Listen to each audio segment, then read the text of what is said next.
Comment réaliser cet adorable petit ananas amigurumi en crochet du kit de crochet de chez Action ou avec d'autres fils de votre choix. Ici, on va commencer par une demi-boule, mais on va avoir une forme un petit peu particulière là pour les diminutions. C'est la première fois qu'on a cette forme-là. Pour les feuilles, ça ressemble très très fort aux feuilles de notre petit pitaya, mais pas tout à fait. La couture va être très très différente. Pour la bouche, que là j'ai sécurisé avec un double fil pour les enfants en bas âge, et les yeux, on sait faire depuis les cerises, mais là j'ai rajouté des vrais points de bullion pour réaliser les petites joues, parce que auparavant dans la pastèque on avait fait juste des petits cercles magiques comme pour les yeux là, avec des mailles serrées à l'intérieur, et donc ici vous allez avoir toutes les techniques complètes. Pour les débutants, vous avez à chaque fois les techniques plus simples que je vous indique. Eh bien on attaque. Pour crocheter l'ananas, vous aurez besoin de toutes ces couleurs là, aussi d'un crochet. Alors là, c'est mon crochet préféré, ma petite Rolls-Royce de chez Clover, mais vous pouvez aussi utiliser le crochet ergonomique de chez Action qui est vendu en lot pour 2 € et quelques pour les 6 crochets, une petite paire de ciseaux, un marqueur de maille ou un trombone ou un fil de couleur, une grosse aiguille, enfin en tout cas une aiguille avec un gros chat, soit en plastique, soit en métal, parce que celle qui est fournie dans le kit est minuscule et hyper fragile. Et vous aurez besoin aussi d'épingles à tête ronde pour pouvoir placer toutes les petites feuilles sur l'ananas avant de pouvoir les coudre. Voilà, ça sera beaucoup plus simple. On va commencer par le corps de l'ananas avec le fil jaune. Et traditionnellement, on va commencer par un cercle magique. Donc le cercle magique pour les débutants, j'ai tout expliqué à nouveau dans l'aubergine.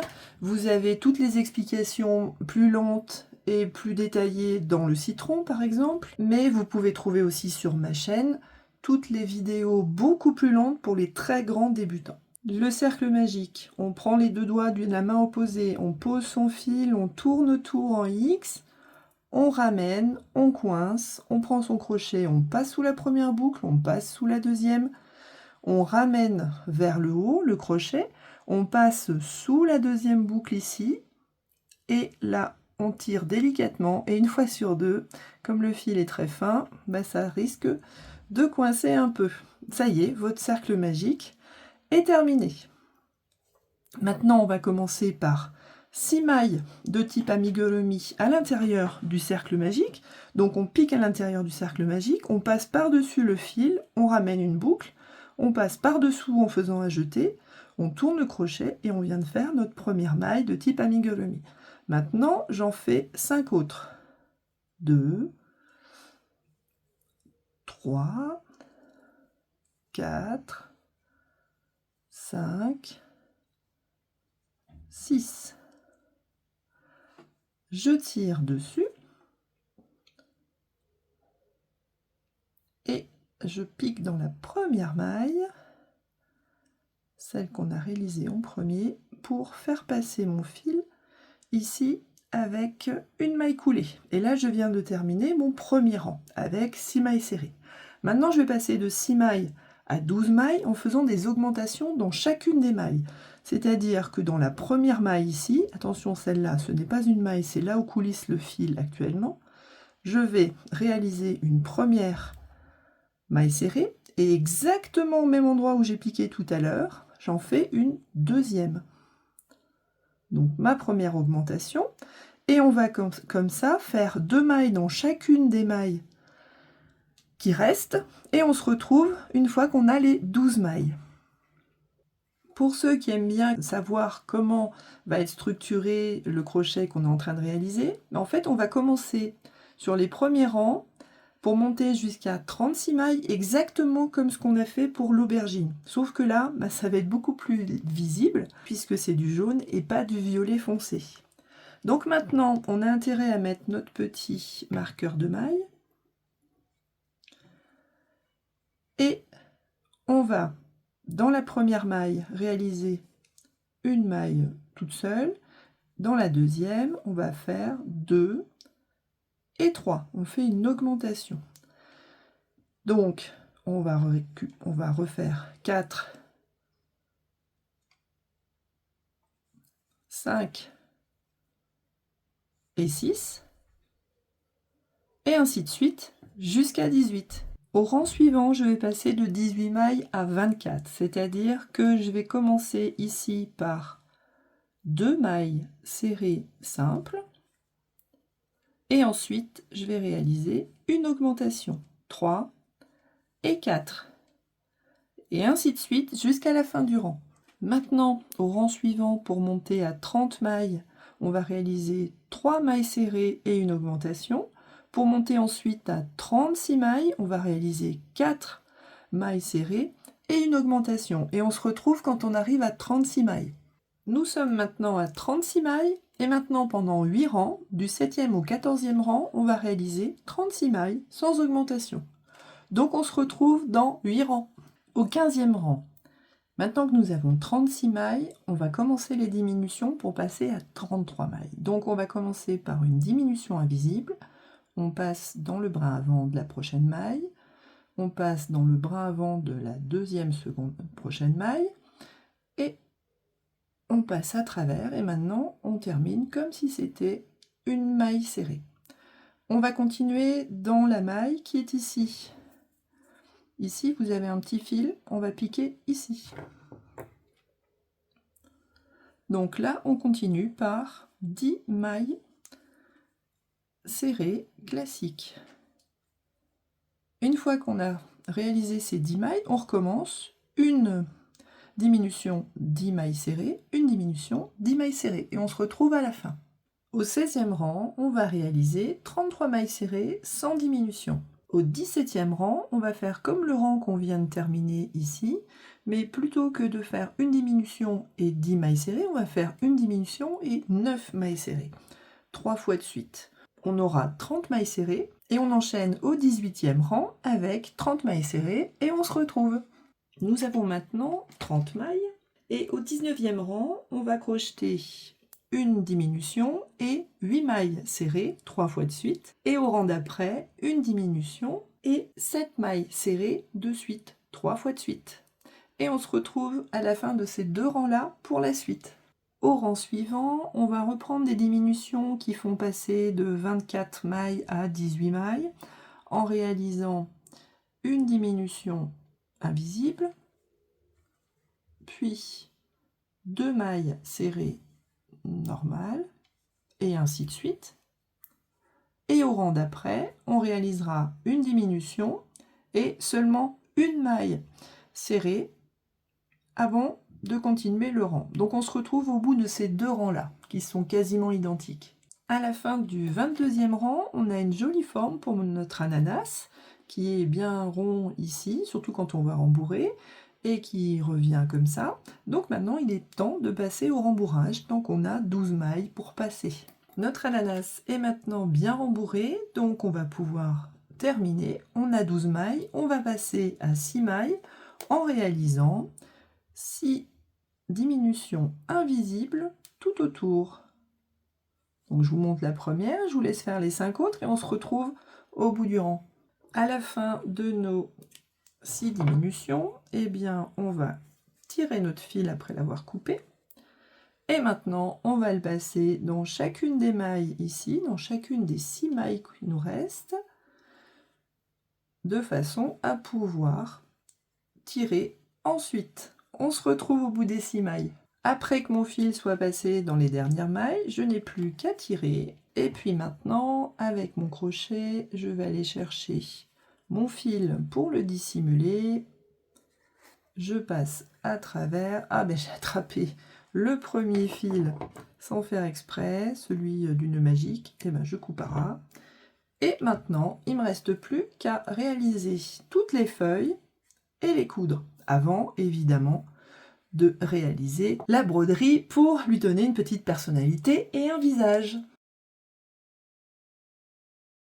En ce qui concerne les feuilles, l'ananas a besoin de 2 tailles de feuilles différentes. Celles du milieu sont des grandes feuilles et celles autour sont des petites feuilles.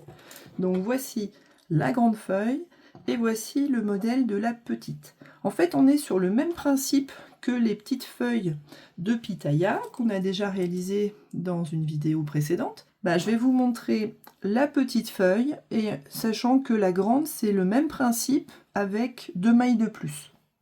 Je vous explique tout. Pour la petite feuille, on va commencer par un nœud coulant. Donc vous avez tout le détail dans les autres vidéos, même du même kit avec la cerise et le pitaya. Donc là on en est à 3, on va en faire 8, 5, 6, 7, 8 mailles en l'air. Maintenant, dans la deuxième maille, en partant du crochet, on réalise une maille coulée, puis une maille serrée, une demi-bride. Alors la demi-bride, c'est comme une maille serrée, mais on fait un jeté d'abord, on pique, on récupère une boucle, on se retrouve là avec 3 boucles à la place de 2, mais on fait exactement la même chose que pour une maille serrée, on passe à travers. Ensuite, on va avoir 3 brides. La bride, ça commence pareil que la demi-bride. On récupère notre troisième boucle, mais après, on fait comme si on avait 2 mailles serrées de suite avec un passage dans les 2 premières boucles et un passage dans les 2 dernières boucles. Allez, on recommence une deuxième. Donc, 2 et 2. Et la troisième bride, ici. 2 et 2. Ensuite, dans la toute dernière maille, on va réaliser, pour commencer, une bride. Et on va enchaîner avec 3 mailles en l'air, puisque c'est une bride, c'est la même hauteur. On revient dans la dernière maille et on fait une maille coulée. On enchaîne par 3 mailles en l'air et une bride, toujours dans la même maille en l'air du bout de notre feuille. Et là, on va tourner. Ici, on a un nœud, on va le passer. On va refaire de l'autre côté tout ce qu'on a fait, mais à l'envers. C'est-à-dire que on va réaliser une bride, deux brides, 3 brides, une demi-bride,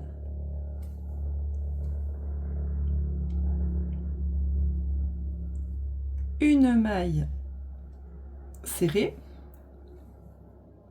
et une maille coulée pour finir. Ah. Et là, comment je termine? Eh bien, je fais un nœud avant ou après avoir tiré. Donc là, j'ai fait mon nœud au crochet. Je laisse un peu de longueur pour pouvoir coudre. Je tire. Et comme ce qu'on a fait dans les vidéos précédentes, on va piquer ici à l'intérieur d'une maille, de préférence juste un brin là. Mais si vous n'y arrivez pas, bon, c'est pas grave. Et là, on va piquer une fois sur deux dans chacun des trous qu'on a laissés au milieu. Et donc, on va ramener le fil qui est au bout de la feuille et puis qui serait vraiment disgracieux. Et en plus, ça va boucher les trous à l'intérieur de notre chaînette ici de départ. Et là, ce que je vous conseille, c'est de faire un double nœud sans tirer, de manière à ce que notre feuille ne se déforme pas. Puisque là, on a mis correctement en forme notre nervure centrale, on va dire. Voilà. Et donc, c'est grâce à ce fil-là qui nous reste. Donc là, vous voyez, il y a le nœud, il faut le mettre un petit peu en forme pour éviter qu'il soit trop tiré, que ça fasse un trou. Cette longueur-là de fil va nous permettre de coudre les petites feuilles sur notre ananas. Donc si vous tirez un petit peu plus sur la nervure centrale, ça va réduire un peu la largeur des feuilles et leur donner une forme différente. Donc maintenant, pour la grande feuille, c'est le même principe que la petite feuille, sauf que vous démarrez avec 10 mailles en l'air au lieu de 8 ici, et que de suite vous faites 5 brides à la place de 3 ici. Mais c'est exactement le même principe. On se retrouve quand vous avez réalisé 6 petites et 3 grandes. À tout de suite! Maintenant que nous avons les 3 grandes feuilles et les 6 petites, il va falloir mettre en place nos petites feuilles. Alors, si on voit ici, sur le modèle, on a les feuilles qui rebiquent vers l'extérieur, vers le bas. Donc vous voyez qu'ici, vous avez des feuilles qui sont naturellement recroquevillées sur l'endroit. Alors ce qui est assez gênant, parce que ça veut dire qu'on va les coudre avec l'envers au-dessus. Mais bon, ce qui est important, c'est d'avoir exactement la même forme. Tant pis. Alors je précise que les petits traits noirs ici ont été rajoutés sur la photo, comme les inscriptions, et ça n'a absolument rien à voir avec notre ananas à crocheter. Hein, c'est juste pour le dessin. Donc, il va falloir positionner nos différentes feuilles. Pour cela, on récupère des épingles. Donc, il faut les mettre en triangle. Donc, je vais en mettre une, 2, 3 et voir ce que ça donne. Donc là, je les positionne en triangle avec la pointe qui rebique vers le bas comme c'est censé être. Bon, si c'est pas tout à fait en triangle, c'est pas grave, hein, c'est pas gravissime. Voilà. De toute façon, il n'y en a que 3 à positionner. Et maintenant, on nous dit au point lancé, eh bien, de coudre nos 3 petites feuilles ici, tout autour. Alors, pour ça, on va récupérer eh bien, un des fils qui dépasse, qu'on a laissé assez long. J'espère qu'on va pas trop avoir du mal avec un fil trop court. Ces petits fils là, on les cachera par la suite. On va attaquer la couture. Donc vous voyez que le fil, il commence ici au milieu. Donc moi, ce que je vous propose, c'est de faire un petit point. Alors pour le premier, on va revenir en arrière pour sécuriser le bout du fil. Voilà, être sûr que ça tienne bien. Et ensuite, on va progresser sur chacune des petites feuilles. Alors, on peut faire un point avant, un point lancé. C'est comme si vous préférez. Si c'est pour un enfant, je répète toujours, pour des raisons de sécurité. J'y suis sans doute obligée. Et puis, je trouve que c'est naturel de vous le dire. Si c'est pour un jeune enfant, pour éviter que y a des problèmes. Même si le tissu, a priori, ne pose pas de soucis dans les amigurumis en ce qui concerne les moins de 3 ans. Et les enfants, il vaut mieux que ça tienne quand même. Parce qu'il faut que ce soit un petit peu à l'épreuve du crash test enfant jeune. Voilà, donc là je progresse, je vais enlever mes épingles au fur et à mesure quand elles me gênent. Hop, là j'arrive dans la tête. J'essaie de ne pas perdre mon fil qui devient de plus en plus court. Voilà, mais on a presque fini. On enlève la dernière, puisque ici, en fait, on arrive au bout. Alors on va piquer dans le jaune aussi, hein, on fait attention. On serre bien ici. Et comme on a commencé avec des fils qu'on va cacher maintenant, pour sécuriser tout ça, on peut faire des petits nœuds qui vont être cachés de toute façon par nos petites feuilles ensuite. Donc vous voyez qu'ici, quand on va rajouter les petites feuilles, ça va faire une jolie collerette. Donc, pour cacher, on prend nos fils, on pique un petit peu plus bas, on pique dessous, on attrape nos fils verts et on essaie de les faire passer sans enlever tout le rembourrage qui est à l'intérieur de notre ananas, et on coupe à ras. Et on fait ça tout autour. Et on se retrouve pour positionner les petites feuilles. A tout de suite.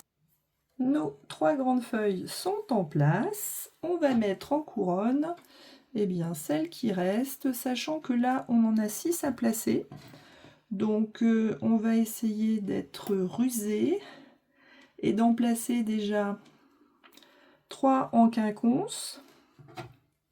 Voilà, quand j'en ai deux là qui se séparent, je mets une feuille au milieu. Et après, je placerai les 3 autres. Ça sera plus malin. Donc là, je continue, je positionne ma 3e.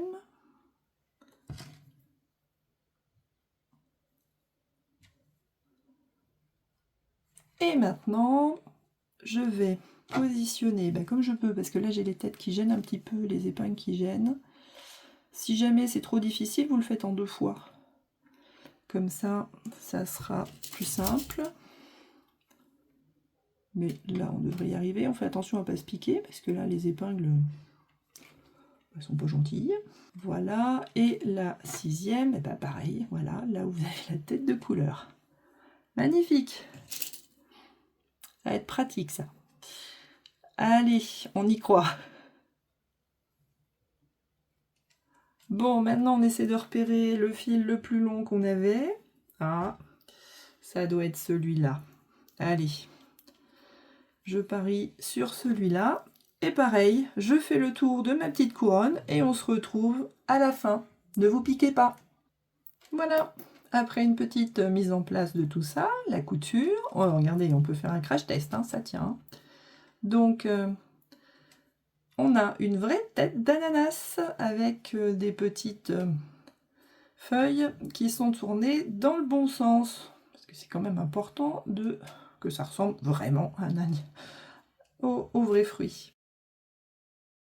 Donc maintenant, on va faire les broderies, c'est-à-dire les yeux, la bouche et ensuite les joues. Alors, on va essayer de trouver l'endroit où il n'y a pas de diminution, où les petites feuilles sont bien mises en place, on va dire par exemple celui-là. Et pour positionner nos yeux, là on va y aller un petit peu, on n'a pas d'instruction, hein, donc là on voit qu'on a 1, 2, 3, 4, 5, 6, 7, 8, c'est au moins à la 8e.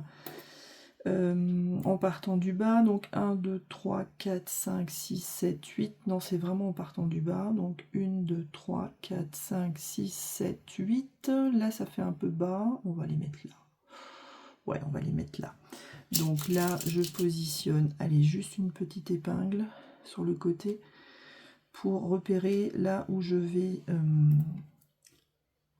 broder, et maintenant je prends un bout de fil noir. Donc notre fil, il faut qu'il soit suffisamment long pour pouvoir faire les yeux et la bouche dans la foulée. Donc ce qu'on va faire, c'est qu'on va piquer.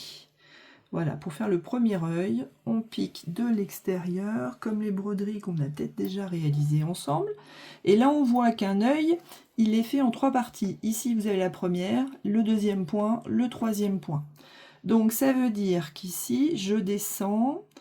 Est-ce qu'il faut que je descende? Alors on va descendre de 1 et 2 sur le côté. Je vais revenir ici, remonter a priori par là. Si on n'est pas content, de toute façon, il n'y a pas de souci. On peut recommencer. Et le deuxième œil, il est à 1, 2, 3. Alors il est à 1, 2, 3 ici.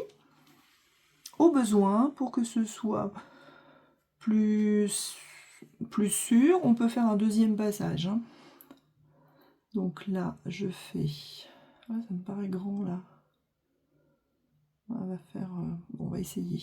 Le deuxième œil, c'est toujours un peu plus compliqué. Ouais, ça me paraît un petit peu grand.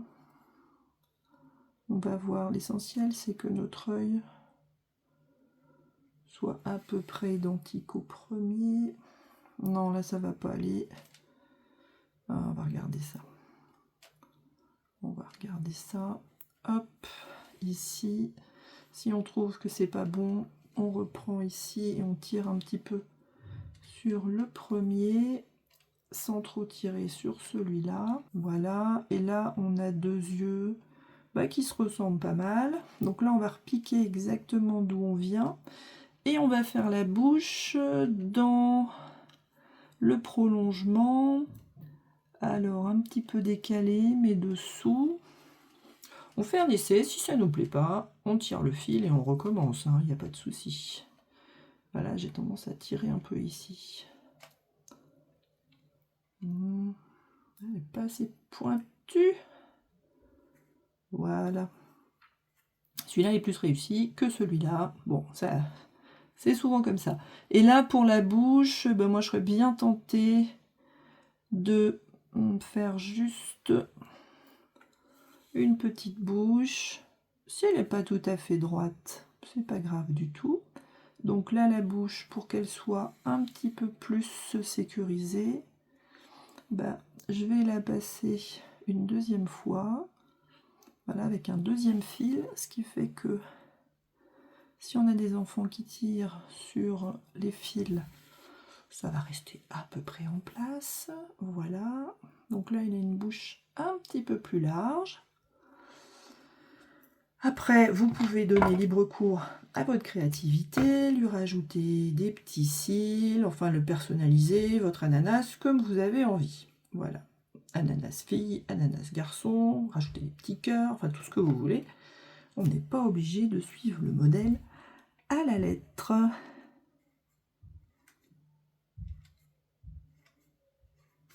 Voilà, donc je vais pouvoir enlever ça avant de me piquer. Et maintenant, la grande question, c'est comment on va faire les petites joues. Alors, auparavant, dans la pastèque, on avait réalisé les joues avec un cercle magique et des mailles serrées à l'intérieur du cercle. On en avait fait 3 ou 4. Bon, pour les débutants, vous pouvez très bien continuer pareil. Là, on va tenter, comme dans les vidéos précédentes, le point de bullion en rond. C'est-à-dire qu'on va prendre un long fil de rose, parce que si c'est trop court, on est gêné. Et on va décider de là où on le fait. Alors a priori, c'est plutôt par là, il faut que ça remonte d'un cran. Donc là, c'est plutôt par là, ça va remonter d'un cran. On le met juste sous l'œil. Donc pour arriver là, on pique de n'importe où. Et on arrive là où on vise. On laisse toujours notre petit fil ici. Et là, le point de bullion. Et là, je fais 20 tours. 2, 3, 4, 5, 6, 7, 8. Ne serrez pas trop quand même. 9, 10, 11, 12, 13, 14, 15, 16, 17, 18, 19, 20. Je vous explique pourquoi. Là, vous avez un énorme chat et il va falloir le faire passer à l'intérieur de ça. Donc là, je retire un peu le fil. Et là, j'espère que ça va passer du premier coup. Oui. Parce que vraiment, il ne faut pas trop serrer. Un peu, mais pas trop. Et là, quand on tire dessus, ben, on voit que ça fait un petit rond. Tout mignon. Voilà, donc là, ils avaient certainement une aiguille un petit peu plus fine que la mienne pour faire ce résultat-là. Et là, on va repiquer. Alors, pas exactement au même endroit, sinon ça va pas être très joli. Et je me prépare à faire l'autre point de bullion. Parce que là, pour les petites joues, voilà, je vais serrer un peu, quitte à ce que je repasse tout à l'heure et que je refasse un point. Et là, maintenant, on va faire le deuxième. Donc le deuxième, je ne sais pas pourquoi, c'est toujours plus difficile. Allez, on y va. 1, 2, 3, 4, 5, 6, 7, 8. Toujours sans trop serrer. 9, 10, 11, 12, 13, 14, 15. 16, 17, 18, 19, 20. Ben là, vous voyez, ça commence à être un peu court et c'est toujours plus compliqué. Et là, oups, j'essaie de faire passer tout ça par là. Voilà, ça passe. Je vais essayer de ne pas arracher l'autre. Donc là, je vous les fais les deux dans la foulée parce que c'est vraiment pas facile. Je vais essayer de vous montrer quand même ce que je suis en train de faire. Voilà. Donc ici, nos points, il va falloir faire remonter par le centre.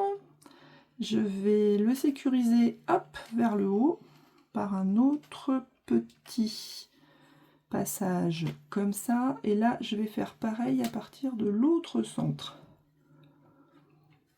Voilà. Après, vous pouvez faire plusieurs petits points pour le faire tenir. Alors, s'il n'est pas tout à fait rond, ben, c'est pas grave, mais au moins il tiendra. Voilà. Alors, on vérifie ce que ça donne. Bon, c'est pas mal, hein? C'est pas mal. Alors, le problème, c'est que ça souffre pas le moindre défaut. Ici, on vérifie qu'on a bien les deux points qui tiennent. Et puis, on termine, comme d'habitude, sur le côté. Et voilà notre petit ananas endormi qui est tout terminé. Il est quasiment comme sur notre modèle. Bon, là, je suis sûre qu'ils lui ont fait un petit brushing avec de la laque, hein, parce que ça ne veut pas tenir. Bon, vous mettez en place, vous lui donnez la bonne forme que vous voulez. Vous pouvez l'aplatir ici, sur le haut. Voilà, comme vous préférez votre ananas. Mais en tout cas, c'est un vrai ananas. Et maintenant, on va pouvoir lui faire rejoindre ses petits camarades dans le panier. Voilà notre panier avec nos fruits et légumes. Vous voyez que j'ai dû faire de la place, puisque ils ont du mal à tous rentrer. On a bien le pitaya, les petites cerises qu'on voit là, avec l'ananas, tout y est. Donc on a complètement terminé ce kit. Et bien à vous de jouer. À très bientôt pour la suite.